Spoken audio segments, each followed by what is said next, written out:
students, welcome back to Graduate Guru. We will continue the topic non-banking financial companies.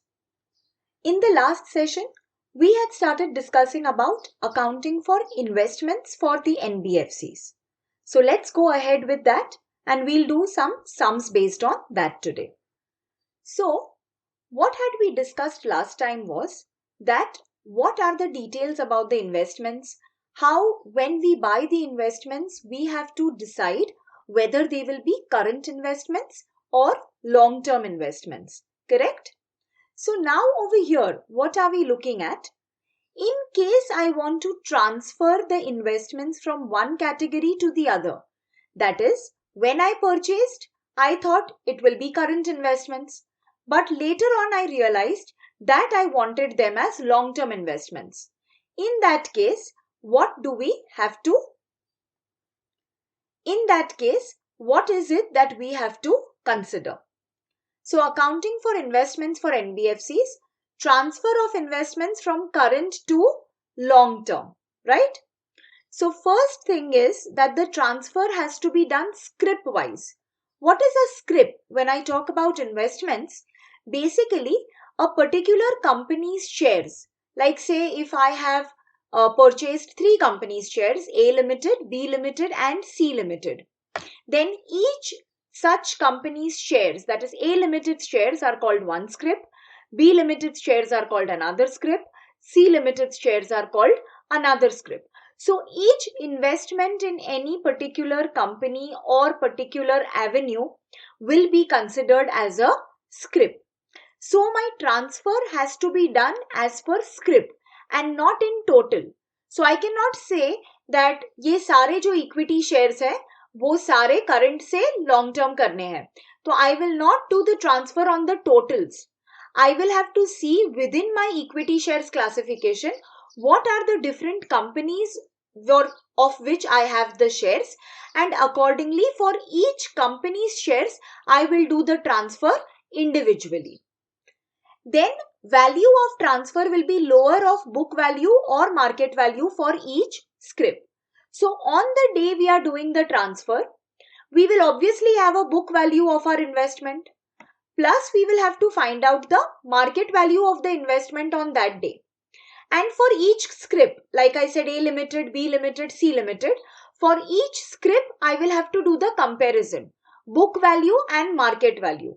And the lower of the two figures will be taken as the value for transfer. Depreciation of one scrip cannot be set off against appreciation of another scrip at the time of transfer.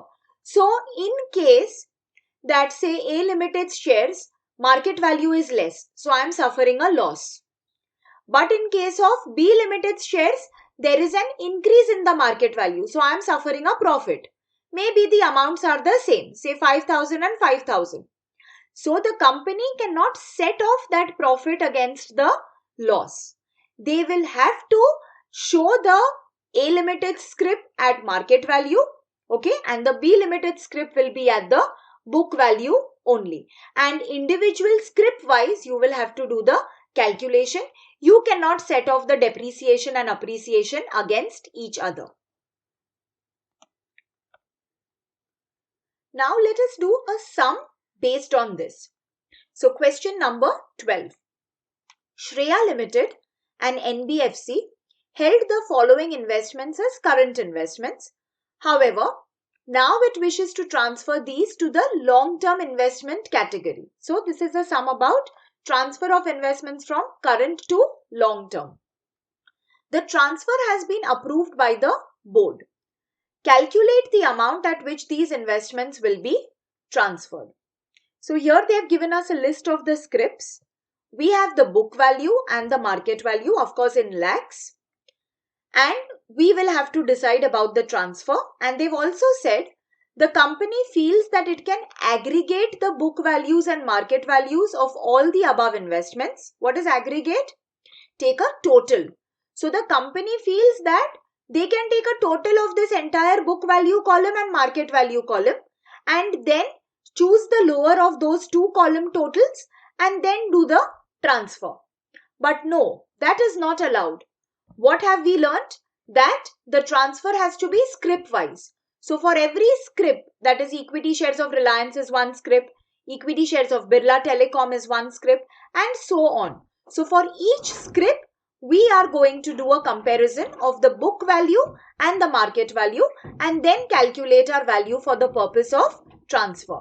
So our final answer over here will be no, the company cannot aggregate the book values and the market values and then undertake the transfer, the lower of the total of the book value and market value. So as I said, that is not allowed. So we will have to do a comparison for each scrip separately. So let's do the solution for this sum. So here I have made a format, and in that format, what are we showing? We are showing the scrip, the book value of that scrip, market value of that scrip, and lower value, which is the lower of book and market value. And we are going to do this for each scrip individually. So valuation of investments for inter-class transfer. This is what it is called, because I'm transferring it from the current assets category to the long-term investment category. Okay. So let us start writing scrip wise. So the first one we have is equity shares of Reliance Limited. And what have they given the book value as? The book value is 12,000. The market value is 12,500. All these amounts are in lakhs. You can write it at the top of your sum that the amounts are in lakhs. The lower of the two will be 12,000, right? Next is equity shares of Birla Telecom Limited. Equity shares of Birla Telecom Limited. Again, what are the amounts? 18,000 and 16,000. We'll take the lower one. This time the market value is lower. So 16,000 will be our answer. That is the lower value column. Then preference shares of Blue Angel Limited.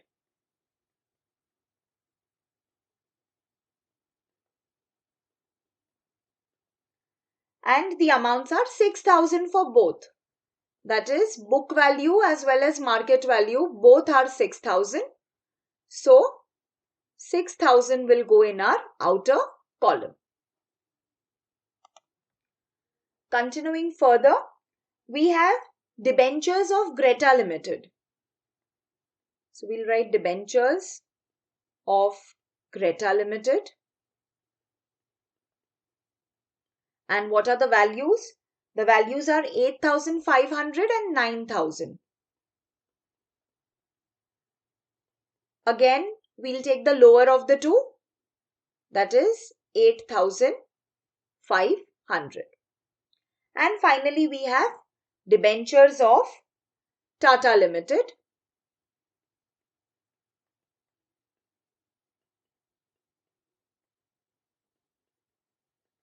And the amounts we have is 4,000 and 3,250.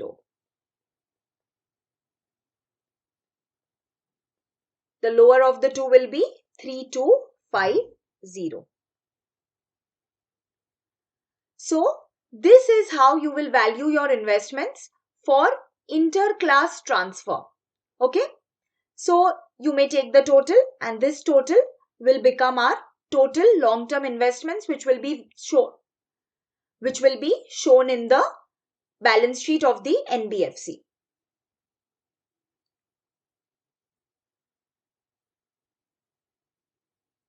So let's take the total. 12,000 plus 16,000 plus 6,000 plus 8,500 plus 3,250. We get 45,750 as the total investments value which is transferred from the current investment category to the long-term investment category. Okay. So I hope you've understood how to do this. Now let's see something else about accounting for investments.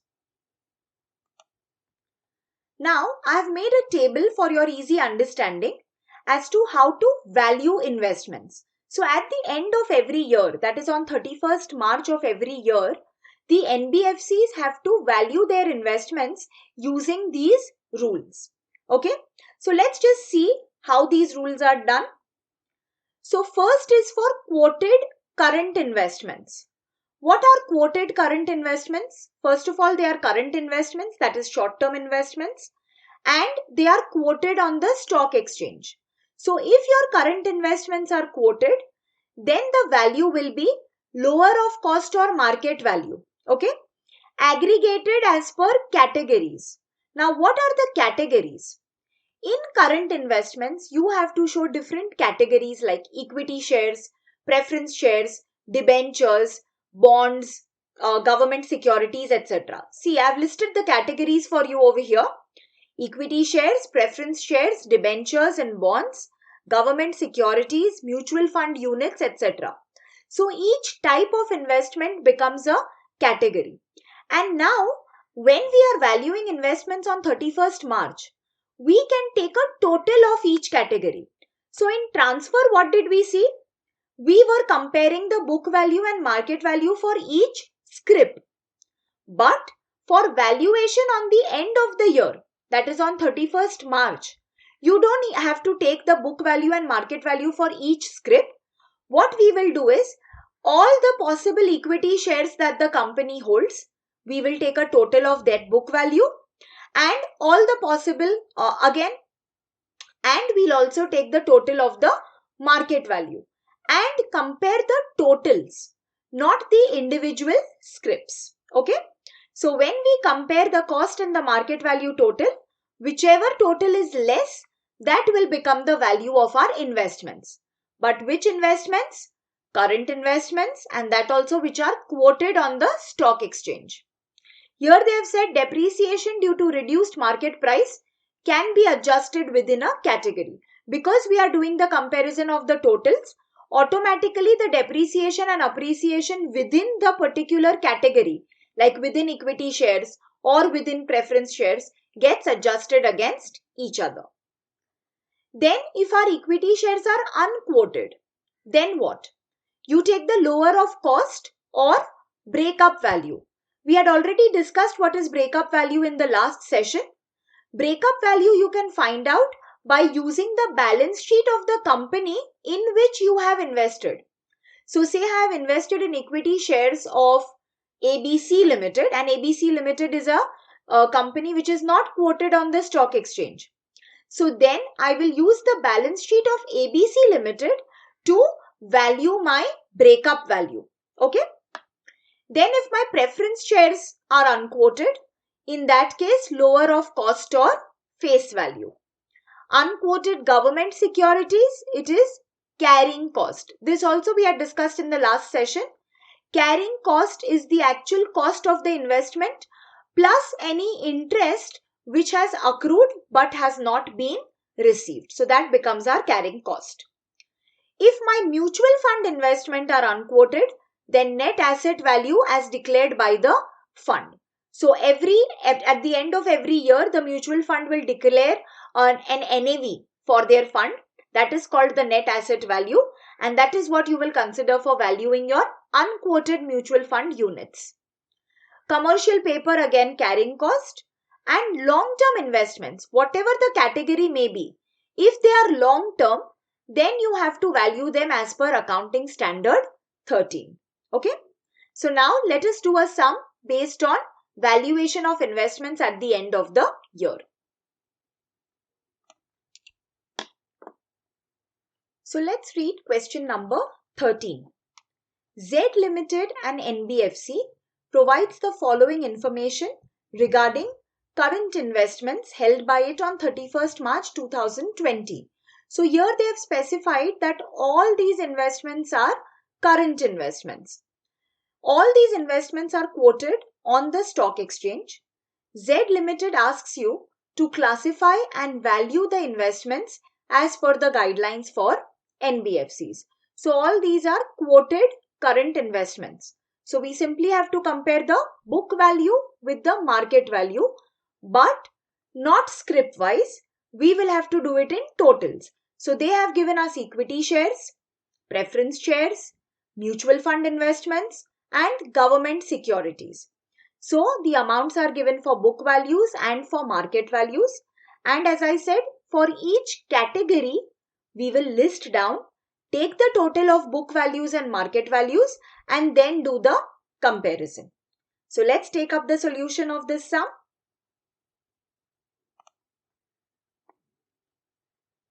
So here I've made the table for valuation of current investments. And what will we write as our headings? We will write category, okay, book value, market value,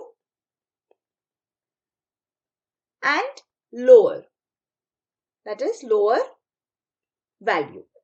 But for transfer, we had done it script wise. Here we are going to do category wise. So let's begin with our first category, which is equity shares.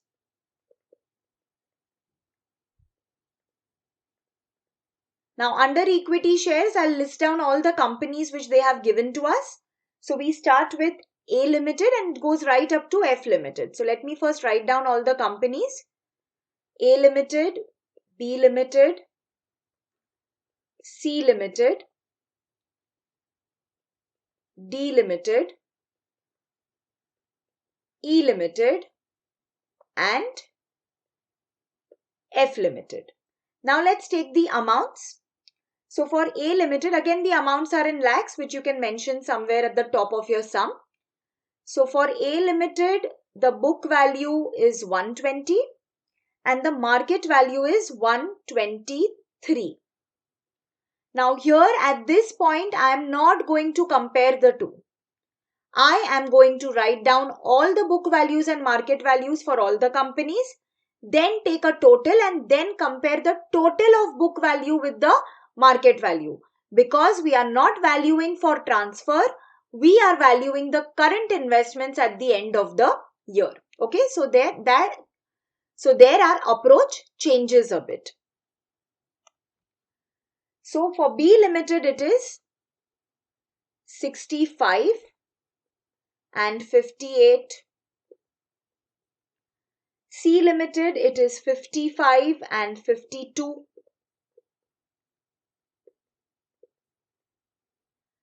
D Limited, we have 30 and 50.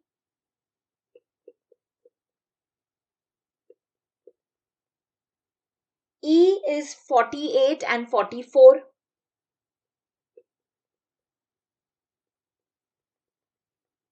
And F is 32 and 40.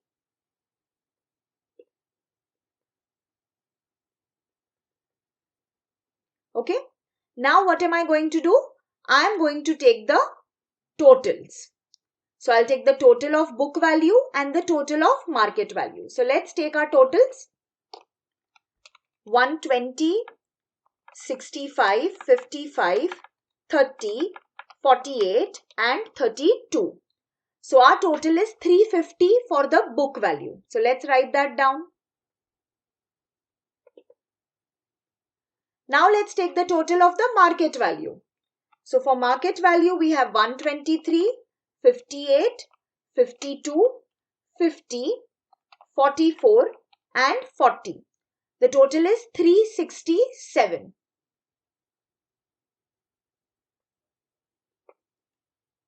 Now this is what I am going to compare. So my category ends over here. Now I am going to compare the total book value with the total market value. Which one is less? Of course, the book value is less. So that is what I am going to write in this last column. 350. So for this category, our book value total is the lower one, which I have taken over here as 350. Now let's go to our second category, which is preference shares.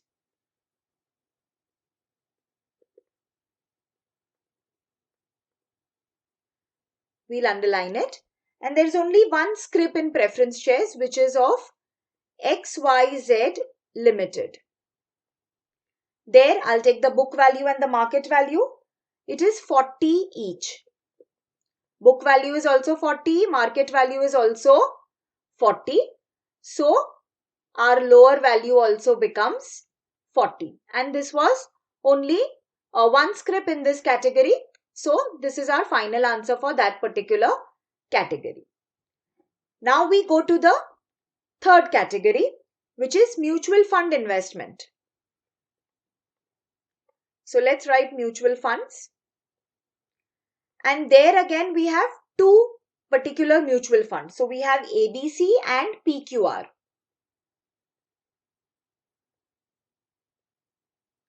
Let's take the amount of book value and market value. So, for ABC, our book value is 60. Market value is 45. And PQR, the book value is 35 and market value is 50. Okay. So, let's take the total of this category. Only two things in this category. So, 60 plus 35, we get 95. And 45 plus 50 also, we get 95. So, if I compare the totals, my total lower value will be 95, right? Now we go to the fourth category, which is government securities.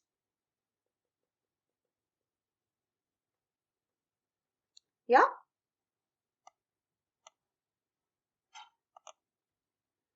So, in our fourth category, government securities, let's see what are the scripts we have. So, the first one is your securities in railway authorities. Again, we'll write the book value and the market value. So, there we have 33 and 35.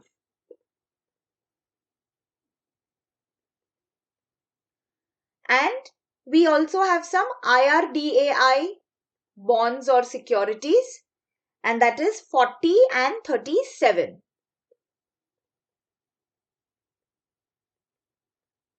So, first, we'll take a total of the book value and the market value for this category and then compare it and take it in the lower value column. So, this is 73 and this is 72, right? The lower will be 72. So, this is how you value your current investments. Now, we'll quickly take a total of the lower value column. So, we start with this, our equity shares total. So, 350 plus 40 plus 95 plus 72. So, 557 is our total. And this is the total which will appear in the balance sheet of the NBFC as current investments. So, I hope you've understood this. Now, let's go further. Now, let's go to question number 14. This is the last question which we are doing for this particular topic. Okay? And then we'll wind up the topic. So, pay attention to this question. This question has a mixed type of investments and we have to find the different categories, right? So, what have they said? Kavi Limited provides the following details of various investments held by it. They ask you to value the investments as should be disclosed in the balance sheet, right? So, they have given us the investment. Then we have equity shares which are quoted and current, equity shares which are quoted, unquoted and current, and long-term equity shares. Preference shares again quoted and current, unquoted and current, mutual fund unquoted and current, government securities long-term, and commercial paper current. So, we have a mix of current investments, long-term investments, quoted investments and unquoted investments, right? So, different rules for valuation we have to remember and follow that to solve this sum. Now, what have they said? What other information have they given us? They have given us book value, market value, carrying cost, breakup value, net asset value and face value. So whichever value is applicable, that has been given. In some places multiple values have been given. So we will have to decide कौन सी value हमें लेनी है और कौन सी value हमें ignore करनी है. Okay? So let's do the solution for this question. So this is the table we will need to do the solution for question number 14. Valuation of investments we are doing for Kavi Limited. What have I done over here?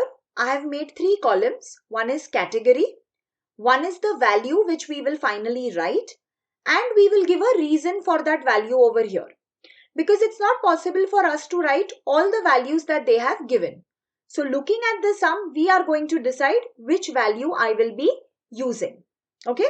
So first category here, because there are investments of long term as well as short term, that is current, we will first divide it into long term and current. So our first category will be long term investments.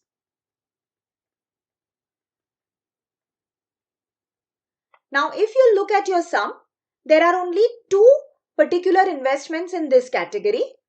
One, we have equity shares. And second, we have government securities. So these are the 2 investments which are in our long-term category. Now let us see what information they have given to us. First of all, it is long-term. If you will read the last line of your question, it says that the book value of all the long-term investments are according to Accounting Standard 13, right? And when we saw the valuation rules, what did we see? That for long-term, you have to take the value as per Accounting Standard 13. So, our book value will only become the value for our long-term investments. So, for equity shares, our book value is 40. And for the government securities also, our book value is 40, right? So we'll take the total of our long-term investments. So that category will be over. And what will we write the reason for this? Book value as per AS, that is Accounting Standard 13. Okay. So this takes care of our long-term investments. Now let us go to category 2, which is current investments.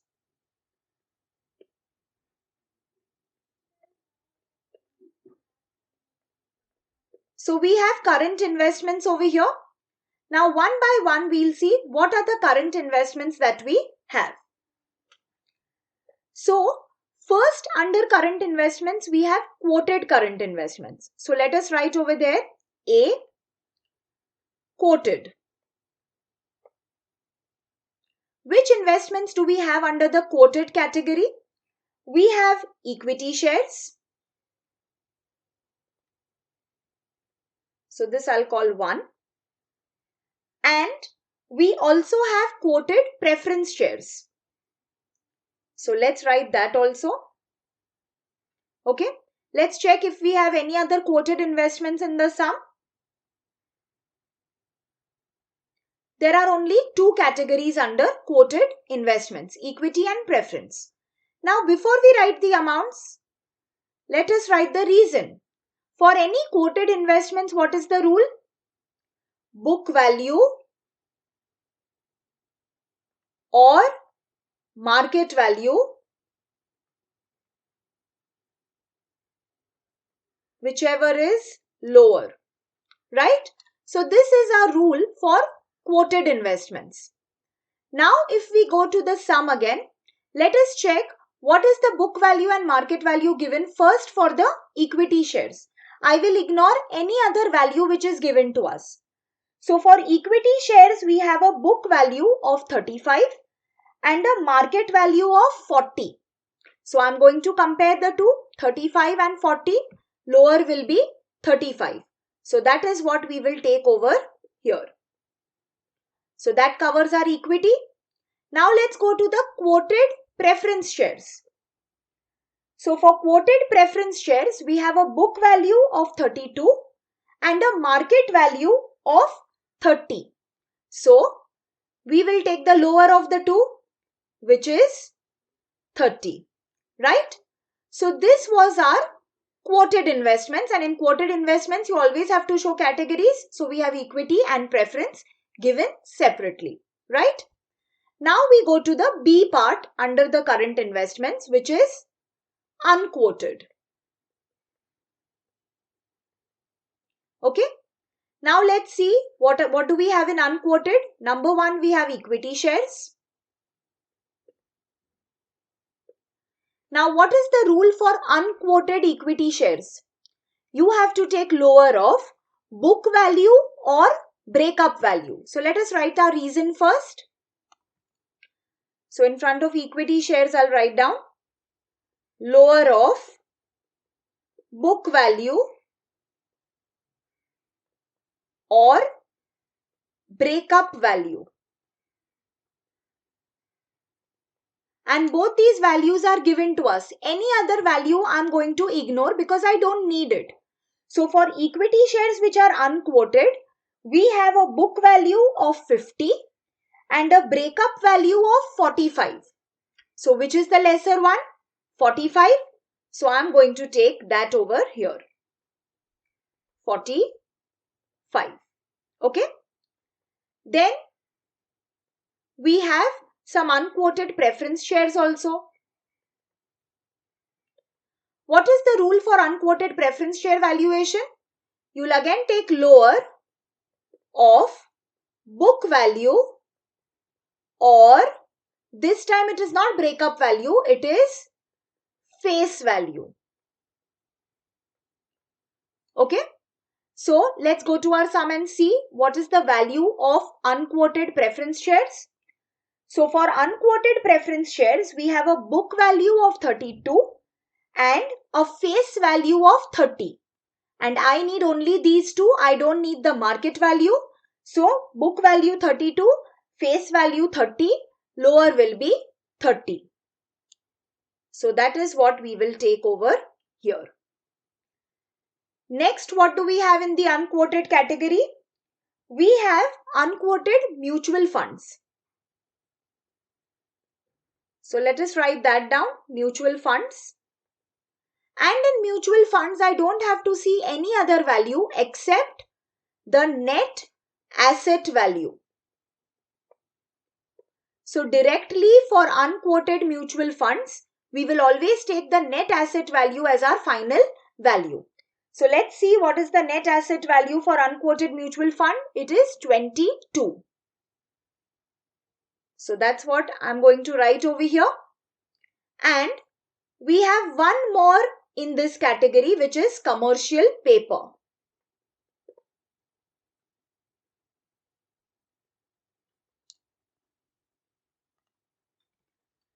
And for commercial paper, what is our rule for valuation? You directly have to take your carrying cost. Right? So let's see in the sum, what is the carrying cost of the commercial paper? It is 52. Right? So this is our entire current investment category. We will take a total of that right from here up to here, all our current investments. So let's total it up. 35 plus 30 plus 45 plus 30 plus 22 plus 52. We get 214. So 214. All these amounts are again in lakhs. So this is how you value your investments category wise. So we had a complete combination over here where we had quoted, unquoted, long-term, current, and we chose the relevant amount which was used to value these investments. And this is our total. Okay. Now I wind up this chapter over here. We have covered everything regarding NBFCs, right from income recognition to asset classification to also our prudential norms about provisioning, and then we also did how to value our investments. We had also done about the capital adequacy norms, where we saw how to calculate the leverage ratio as well as the CRAR. So now I hope this chapter is very clear for you. Keep on practicing these sums. I have tried to cover all the different combinations of sums which are possible under this topic. So see you in the next session. Thank you.